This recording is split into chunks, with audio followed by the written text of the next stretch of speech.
Hi friends, welcome back to my YouTube channel. ನಾನು ನಿಮ್ಮ ಜ್ಯೋತಿ. ನಾನು ಇವತ್ತು ಯಾವ ವಿಡಿಯೋ ತೊಗೊಂಬಂದಿದ್ದೀನಿ ಅಂತ ನಿಮ್ಗೆ ಆಲ್ರೆಡಿ ತಮ್ಮೇಲೆ ನೋಡಿ ಗೊತ್ತಾಗಿರುತ್ತೆ. ಸೊ ಬ್ಯಾಂಗ್ಳೂರಿಂದ 450 ಕಿಲೋಮೀಟರ್ ಆಲ್ಮೋಸ್ಟ್ ದೂರದಲ್ಲಿರೋ ಸಿಗಂದೂರು ಚೌಡೇಶ್ವರಿಗೆ ಹೋಗ್ತಾ ಇದ್ದೀನಿ.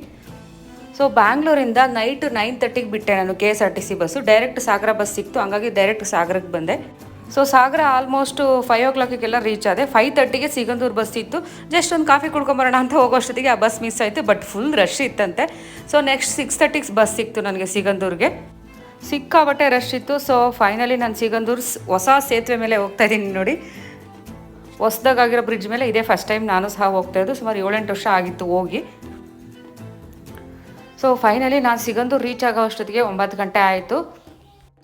ಮೊದಲೆಲ್ಲ ಫ್ಯಾಮಿಲಿ ಜೊತೆ ಕಾರಲ್ಲಿ ಹೋಗಿ ಬರ್ತಿದ್ವಿ. ಸೊ ನಾನು ಒಬ್ಬಳೇ ಹೋಗಿ ಬರೋಣ ಅಂತ ಎಲ್ಲ ಬ್ಯುಸಿ ಇದ್ರು. ಸೊ ಹಂಗಾಗಿ ಬಸ್ಸಲ್ಲಿ ಒಬ್ಬಳೇ ಹೋಗ್ತಾ ಇದ್ದೀನಿ.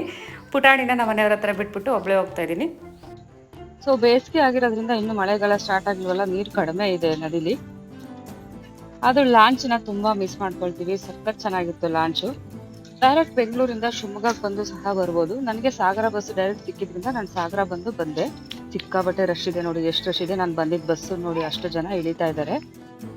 ಬಿಕಾಸ್ ಲಾಸ್ಟ್ ಅಮಾವಾಸ್ಯೆ ಆಯ್ತಲ್ಲ, ನಾನು ಅಮಾವಾಸ್ಯೆ ದಿವಸ ಹೋಗಿದ್ದು. ಅಮಾವಾಸ್ಯೆ ಪೌರ್ಣಮಿಗಳಲ್ಲಿ ತುಂಬ ರಶ್ ಇರುತ್ತಂತೆ. ಲಾಸ್ಟ್ ಒಂದು 2-3 ಸಲ ನಾನು ಹೋಗಿದ್ದೀನಿ, ಯಾವಾಗಲೂ ಇಷ್ಟು ರಶ್ ನೋಡಿರಲಿಲ್ಲ. ಬಟ್ ಅಮಾವಾಸ್ಯೆ ಪೌರ್ಣಮಿಲಿ ಹೋಗಿರಲಿಲ್ಲ ಅಂದ್ಕೊತೀನಿ ನಾನು. ರಶ್ ಇದ್ರೂ ಪರವಾಗಿಲ್ಲ, ನಾನು ಒಬ್ಬಳೇ ಹೋಗ್ತೀನಲ್ವ, ಮ್ಯಾನೇಜ್ ಮಾಡೋಣ ಅಂದ್ಕೊಂಡು ಹೋದೆ ನಾನು. ಸೊ ಫೈನಲಿ 9 ಗಂಟೆ ಆಯಿತು ನಾನು ಸಿಗಂದೂರು ತಲುಪೋ ಅಷ್ಟೊತ್ತಿಗೆ. ರೀಚ್ ಆದ ತಕ್ಷಣ ನಾವು ಬಸ್ ಇಳಿದು ಅಲ್ಲೇ ಒಂದು ಸ್ವಲ್ಪ ಹೊತ್ತು ವಾಕಬಲ್ ಡಿಸ್ಟೆನ್ಸು ಲಗೇಜನ್ನ ದೇವಸ್ಥಾನದ ಹತ್ರನೇ ಇರ್ತಾರೆ ಲಗೇಜ್ ಕೌಂಟ್ರು. ಅಲ್ಲಿ ಲಗೇಜನ್ನ ಇಡ್ಬೋದು ನಾವು. ಬಟ್ ಅಲ್ಲಿ ಫುಲ್ ಆಗಿತ್ತು, ರಶ್ ಇರೋದ್ರಿಂದ ಅಲ್ಲಿ ಫುಲ್ ಆಗಿದ್ರಿಂದ ಬೇರೆ ಕಡೆ ಇಡಿಸ್ಕೊತಾ ಇದ್ರು, ದೇವಸ್ಥಾನದ ಒಳಗಡೆ ಸ್ವಲ್ಪ. ಸೊ ಲಗೇಜ್ ಇಡೋದಕ್ಕೆ ಮುಂಚೆ ಸ್ನಾನಕ್ಕೆಲ್ಲ ಇವಾಗ ಸಪ್ರೇಟ್ ಮಾಡಿದ್ದಾರೆ. ನಾನು 7-8 ವರ್ಷ ಮುಂಚೆ ಹೋಗಿದ್ದಲ್ವ, ಸೊ ಅಲ್ಲಿ ಸಪ್ರೇಟ್ ಸ್ನಾನಕ್ಕೆ ಆ ಥರ ಏನೂ ಇರಲಿಲ್ಲ. ಇವಾಗೆಲ್ಲ ತುಂಬ ಚೆನ್ನಾಗಿ ಮಾಡಿದ್ದಾರೆ. ಹೆಣ್ಮಕ್ಳಿಗೆ ಸಪ್ರೇಟ್, ಗಂಡು ಮಕ್ಳಿಗೆ ಸಪ್ರೇಟು, ವಾಶ್ರೂಮು, ಸ್ನಾನದ್ದು ಎಲ್ಲ ಸಪ್ರೇಟ್ ಚೆನ್ನಾಗಿ ಮಾಡಿದ್ದಾರೆ ದೇವಸ್ಥಾನದ ಹಿಂದುಗಡೆ. ದಟ್ಟವಾದ ಕಾಡು, ಹಚ್ಚ ಹಸಿರಿನ ಮಧ್ಯೆ ಚೌಡೇಶ್ವರಿ ಅಮ್ಮನ ನೋಡೋದಕ್ಕೆ ಒಂದು ಚಂದ.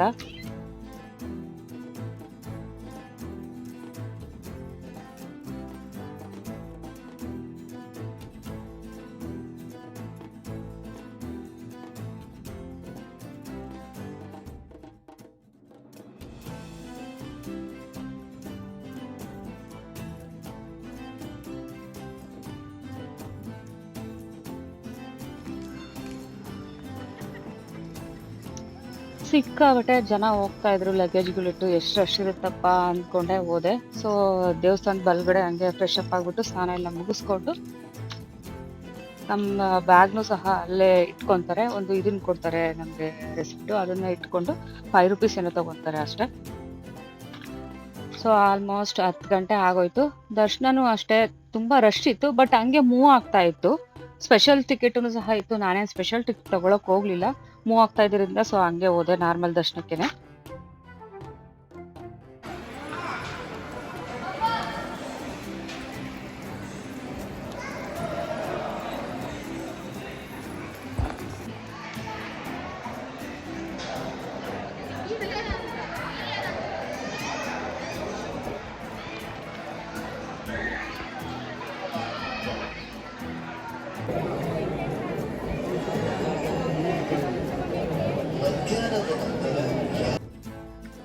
ಏಳೆಂಟು ವರ್ಷಕ್ಕೆ ಮುಂಚೆ ನಾನು ತುಂಬ ಸತಿ ಬರ್ತಾ ಇದ್ದೆ ಫ್ಯಾಮಿಲಿ ಎಲ್ಲ. ಸೊ ಅದಾದ್ಮೇಲೆ ನನ್ನ ಪುಟಾಣಿ ಪ್ರೆಗ್ನೆಂಟು, ಬಾಣಂತನ, ಹಂಗೆ ಇನ್ನೂ ಸ್ವಲ್ಪ ದೊಡ್ಡವನಾಗ್ಲಿ ಅವನು ಅಂತ ಹಿಂಗೆ ಏನೇನೋ ಸಮಸ್ಯೆಗಳು, ಒಂದಲ್ಲ ಒಂದು ಸಮಸ್ಯೆಗಳು ಬರ್ತಾನೆ ಇತ್ತು. ಆಲ್ಮೋಸ್ಟ್ ಈಗ ಒಂದು 2 ವರ್ಷದಿಂದ ಅಂತೂ ಸಿಕ್ಕಾಬಟ್ಟೆ ಪ್ರಾಬ್ಲಮ್ಗಳು ನಮ್ಮ ಮನೇಲಿ. ಹಂಗಾಗಿ ಇಲ್ಲ, ದರ್ಶನ ಮಾಡೋಕ್ಕೆ ಹೋಗಲೇಬೇಕು ಅಂತ ಡಿಸೈಡ್ ಮಾಡಿಕೊಂಡು, ಸೊ ಎಲ್ಲರೂ ಹೋಗ್ತೀವಿ ಅಂತಂದರೆ ಇನ್ನೂ ತುಂಬ ಟೈಮ್ ಆಗಿಬಿಡುತ್ತೆ ದರ್ಶನ ಮಾಡೋಕ್ಕೆ ಅಂತ ಹೇಳ್ಬಿಟ್ಟು ಒಬ್ಬಳೇ ಹೊರಟು ಬಂದೆ. ಸೊ ಒಂದು ಸಮಾಧಾನವೂ ಆಯಿತು ತಾಯಿ ದರ್ಶನ ಮಾಡಿಕೊಂಡು. ಗೊತ್ತಿಲ್ಲ ಮುಂದೆ ಏನಾಗುತ್ತೋ, ಒಂದು ಒಳ್ಳೇದೇ ಆಗುತ್ತೆ ಅಂದ್ಕೊಂಡು ಹೋಗ್ಬೇಕಷ್ಟೆ.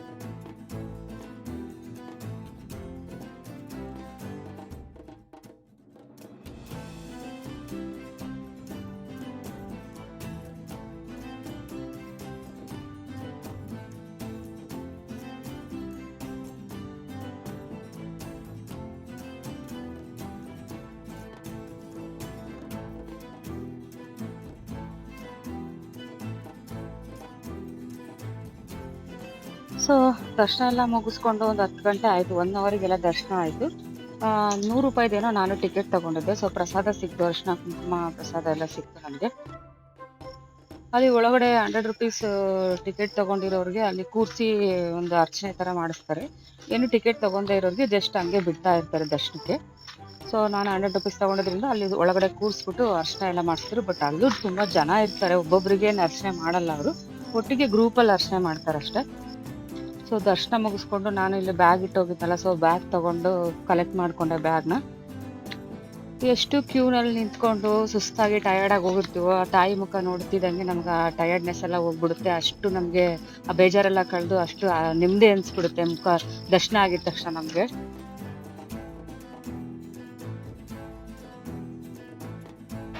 ಸೊ ದರ್ಶನ ಎಲ್ಲ ಮುಗೀತು, ಬ್ಯಾಗ್ ತೊಗೊಂಡಾಯ್ತು. ಬೆಂಗಳೂರು ಕಡೆ ಯಾವ ಬಸ್ ಇದೆ ಅಂತ ನೋಡೋಣ ಬನ್ನಿ.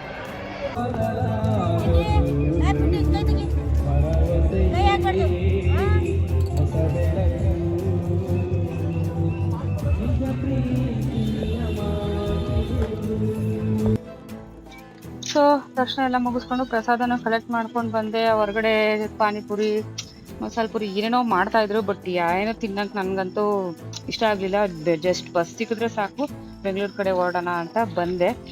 ಅಲ್ಲಿ ಬಸ್ಗಳು ಡೈರೆಕ್ಟ್ KSRTC ಯಾವುದೂ ಟೈಮಿಗೆ ಸರಿಯಾಗಿ ಸಿಗಲ್ಲ ನಮಗೆ. ಸೊ ಪ್ರೈವೇಟ್ ಬಸ್ಸಸ್ಗಳಿರುತ್ತೆ, ಸಾಗರಗೆ ಇತ್ತು ಮತ್ತು ಶಿವಮೊಗ್ಗಗೂ ಇತ್ತು. ನಾನು ಸಾಗರಗೆ ಟಿಕೆಟ್ ತೊಗೊಂಡು ಸಾಗರಕ್ಕೆ ಹೋಗ್ತಾ ಇದ್ದೀನಿ. ಸಾಗರಕ್ಕೆ ಹೋಗ್ಬೇಕಾದ್ರೆ ನೇಚರ್ ನೋಡೋದಕ್ಕೆ ಒಂದು ಚಂದ ಅಲ್ವಾ. ಆ ಕಡೆ ಎಲ್ಲ ಮಲೆನಾಡಲ್ವಾ, ಎಲ್ಲ ಹಚ್ಚ ಹಸಿರಾಗಿರುತ್ತೆ. ಮಳೆ ಇಲ್ಲದೆ ಇರಲಿ ಬೇಸಿಗೆ ಆಗಲಿ ಯಾವಾಗಲೂ ಒಂದೇ ಥರ ಇರುತ್ತೆ. ಮಳೆಗಾಲದಲ್ಲಿ ಇನ್ನೂ ಚೆನ್ನಾಗಿರುತ್ತೆ ಹೇಳ್ಬೇಕಂದ್ರೆ. ಸೊ ಸಿಗಂದೂರಿಂದ ಸಾಗರ ಹೋಗೋದಕ್ಕೆ ಬಸ್ ಹತ್ತಿದ್ದೀನಿ. ದರ್ಶನ ಅಂತೂ ತುಂಬ ಚೆನ್ನಾಗಾಯ್ತು, ತುಂಬ ಖುಷಿ ಆಯಿತು ಚೌಡೇಶ್ವರಿ ಅಮ್ಮನ ದರ್ಶನ ಮಾಡಿಕೊಂಡು. ಸೊ ದೇವಸ್ಥಾನಕ್ಕೆ ಹೋಗ್ಬೇಕಾದ್ರೆ ನನಗೆ ಇದು ಸೇತುವೆ ಅಷ್ಟು ನೋಡೋಕ್ಕಾಗಲಿಲ್ಲ ಅಷ್ಟು ನೀಟಾಗಿ. ಸಡನ್ನಾಗಿ ಮೂವ್ ಆಗೋಯ್ತು. ಫಸ್ಟ್ ಟೈಮ್ ಅಲ್ವಾ ಸೇತುವೆ ಆದ್ಮೇಲೆ ನಾನು ಫಸ್ಟ್ ಟೈಮ್ ಹೋಗ್ತಿರೋದು. ತುಂಬ ಚೆನ್ನಾಗಾಗಿತ್ತು ಸೇತುವೆ ಅಂತೂ. ಜಸ್ಟ್ 1 ನಿಮಿಷಕ್ಕೆ ಪಾಸ್ ಆಗಿಬಿಡುತ್ತೆ ಅಷ್ಟೇ. 3.5 ಕಿಲೋಮೀಟರ್ ಏನೋ ಮಾಡಿದಾರಂತೆ ಸೇತುವೆ ಇದು. ಸೊ ನಮ್ಮ ಇಂಡಿಯಾದಲ್ಲೇ ಅತಿ ಉದ್ದವಾದಂಥ 2ನೇ ಸೇತುವೆ ಅಂತ ಹೇಳ್ತಾ ಇದ್ದಾರೆ ಇದನ್ನ. ಲಾಂಚಲ್ಲಿ ಸಖತ್ ಒಂದು ಎಕ್ಸ್ಪೀರಿಯನ್ಸ್ ಆಗ್ತಿತ್ತು. ಬಟ್ ಸೇತುವೆನಲ್ಲಿ ಹೋಗ್ತಾ 1 ನಿಮಿಷಕ್ಕೆ ಸೇತುವೆ ಮುಗ್ದೋಗ್ಬಿಡುತ್ತೆ ಬರೋ ಅಷ್ಟೊತ್ತಿಗೆ. ಚೆನ್ನಾಗಾಗಿತ್ತು ಸೇತುವೆ. ಕೆಲವರೆಲ್ಲ ನಿಂತ್ಕೊಂಡೇ ನೀರು ನೋಡ್ತಾ ಇದ್ರು ಅಲ್ಲೇ. ಕೆಲವರು ಅದು ಸೇತುವೆ ಎಂಡ್ ಆದ ತಕ್ಷಣ ಇಳಿದು ಬಿಟ್ಟು ಆಮೇಲೆ ಬೇರೆ ಬಸ್ ಕ್ಯಾಚ್ ಮಾಡಿಕೊಂಡು ಹೊರಡ್ತಾ ಇದ್ರು, ಯಾಕಂದರೆ ನೀರಲ್ಲಿ ಸ್ವಲ್ಪ ನಾವು ನೋಡಬೇಕು ಅನ್ನೋ ಅಂಥವ್ರು. ಸೊ ನಾನೇ ಹಿಡಿಯೋಕೆ ಹೋಗಲಿಲ್ಲ, ಡೈರೆಕ್ಟ್ ಸಾಗರಕ್ಕೆ ಟಿಕೆಟ್ ತೊಗೊಂಡಿದ್ರಿಂದ ಜಸ್ಟ್ ಹಂಗೆ ಮೂವ್ ಆದೆ. ಬೇಸಿಗೆ ಆಗಿದ್ರಿಂದ ನೀರು ಎಲ್ಲ ಸ್ವಲ್ಪ ಕಡಿಮೆನೇ ಇತ್ತು. ನಾವು ಓನ್ ಕಾರ್ಗಳಲ್ಲೆಲ್ಲ ಬಂದರೆ ನಾವು ಸೇತುವೆ ಹತ್ರ ಇಳಿದು ಬಿಟ್ಟು ನಾವು ನೀರಲ್ಲಿ ಸ್ವಲ್ಪ ಆಟ ಆಡ್ಕೊಂಡು ನೀರು ನೋಡಿಕೊಂಡು ಹೋಗ್ಬೋದು. ಈ ಬಸ್ಗಳಲ್ಲೆಲ್ಲ ಬಂದರೆ ಅವರು ಡೈರೆಕ್ಟ್ ಸಿಗೋದೂರಿಂದ ಶಿವಮೊಗ್ಗ, ಸಾಗರ ಆ ಥರ ಹೋಗ್ಬಿಡ್ತಾರೆ.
ಸೊ ಸಿಗಂದೂರಿಂದ ಸಾಗರ ಹೋಗ್ಬೇಕಾರಂತೂ ನೇಚರ್ ತುಂಬ ಚೆನ್ನಾಗಿದೆ. ಕೇಳಬೇಕಾ, ಅದು ಮಲೆನಾಡು ನೋಡೋದಕ್ಕೆ ತುಂಬ ಸಖತ್ತಾಗಿತ್ತು ನೋಡೋದಕ್ಕೆ. ಆ ಜರ್ನಿ ಮಾಡ್ಬೇಕಾದ್ರೆ ಆ ಟಯರ್ಡ್ನೆಸ್ಸೇ ಇರಲ್ಲ ಆ ಥರ ವಾತಾವರಣದಲ್ಲಿ ಹೋಗ್ತಾ ಇದ್ರೆ. ಸೊ ನಾನು ಡೈರೆಕ್ಟ್ ಸಾಗರ ಹೋಗ್ಬಿಟ್ಟು ಸಾಗರದಿಂದ ಶಿವಮೊಗ್ಗ ಗಡಿಗಳು ತುಂಬ ಇರುತ್ತೆ. ಸೊ ಅಲ್ಲಿಂದ ನಾನು ಶಿವಮೊಗ್ಗ ರೀಚ್ ಆದೆ. ಶಿವಮೊಗ್ಗದಿಂದ ತುಂಬ ಬಸ್ಗಳಿರುತ್ತೆ, ಎಲ್ಲರಿಗೂ ಗೊತ್ತೇ ಇರುತ್ತೆ ಬೆಂಗಳೂರಿಗೆ. ಸೊ ನಾನು ಶಿವಮೊಗ್ಗದಿಂದ ಬೆಂಗಳೂರು ಬಸ್ ಕ್ಯಾಚ್ ಮಾಡಿದೆ. ಆಲ್ಮೋಸ್ಟ್ ಶಿವಮೊಗ್ಗ ರೀಚ್ ಆಗೋ ಅಷ್ಟೊತ್ತಿಗೆ 2 ಗಂಟೆ ಆಗೋಗಿತ್ತು. ಬಂದ ತಕ್ಷಣ ಬಸ್ ರೆಡಿ ಇತ್ತು ಶಿವಮೊಗ್ಗದಲ್ಲಿ, ಬೆಂಗಳೂರು ಬಸ್ಸು. ಸೊ ಅಶ್ವಮೇಧ ಬಸ್ಸೇ ಸಿಕ್ತು ನನಗೆ. ಅಶ್ವಮೇಧ ನಾನ್ ಸ್ಟಾಪ್ ಆರಾಮಾಗಿ ಬಂದ್ಬಿಡ್ತಾರೆ, ಬಟ್ ಆದರೂ ಅರಸೀಕೆರೆ ಮೇಲೆ ಬಂದವರು. ಸೊ ಹಾಗಾಗಿ ಸ್ವಲ್ಪ ಲೇಟ್ ಆಯಿತು. ಆಲ್ಮೋಸ್ಟ್ ಒಂದು 8:30 ಆಯಿತು ನಾನು ಬೆಂಗಳೂರು ರೀಚ್ ಆಗೋ ಅಷ್ಟೊತ್ತಿಗೆ ನೈಟು. ಓಕೆ ಫ್ರೆಂಡ್ಸ್, ನನಗಂತೂ ಸಖತ್ ಖುಷಿ ಆಯಿತು. ಸಿಗಂದೂರು ಚೌಡೇಶ್ವರಿ ಅಮ್ಮನ ದರ್ಶನ ಮಾಡಿಕೊಂಡು. ನಿಮಗೂ ಎಲ್ಲ ನನ್ನ ವಿಡಿಯೋ ಇಷ್ಟ ಆಗಿದೆ ಅನ್ಕೊಂತೀನಿ. ಇಷ್ಟ ಆಗಿದ್ರೆ ಒಂದು ಲೈಕ್ ಮಾಡಿ, ಒಂದು ಕಮೆಂಟ್ಸ್ ಹಾಕಿ ಹೇಗಿತ್ತು ಅಂತ. Thank you for watching friends. Next ವ್ಲಾಗಲ್ಲಿ ಸಿಗೋಣ. ಬಾಯ್ ಬಾಯ್. ಎರಡನ್ನು ಹಾಕೊಂಡ್ಬಿಟ್ರಪ್ಪ ಅಕ್ಕ ತಮ್ಮ ಕೈಗಳಿಗೆ. ಅಕ್ಕೊಂದೊಂದು ತಮ್ಮಂದೊಂದು ಚೆನ್ನಾಯ್ತಾ ಪುಟಾಣಿ? ತಮ್ಮಂದು ತುಂಬಾ ಚೆನ್ನಾಗಿತ್ತು, ಅಕ್ಕೊಂದು ಚೆನ್ನಾಗಿಲ್ಲ. ಹಿಂಗನ ಆಯ್ತು, ಅವಳು ಚೆನ್ನಾಗಿಲ್ಲ ಅಂತ ಹೇಳ್ಬಿಟ್ಟಿರ್ತೀರಲ್ಲ, ಏನಿಲ್ಲ ಇಬ್ರದ್ದು ಚೆನ್ನಾಗಿದೆ. ಇಬ್ರದ್ದು ಒಂಚೂರು ಚೆನ್ನಾಗಿಲ್ಲ. ನಿಂದು ಮಾತ್ರ ಚೆನ್ನಾಗಿಲ್ಲ, ಚೆನ್ನಾಗಿದೆ. ಚೆನ್ನಾಗಿದೆ.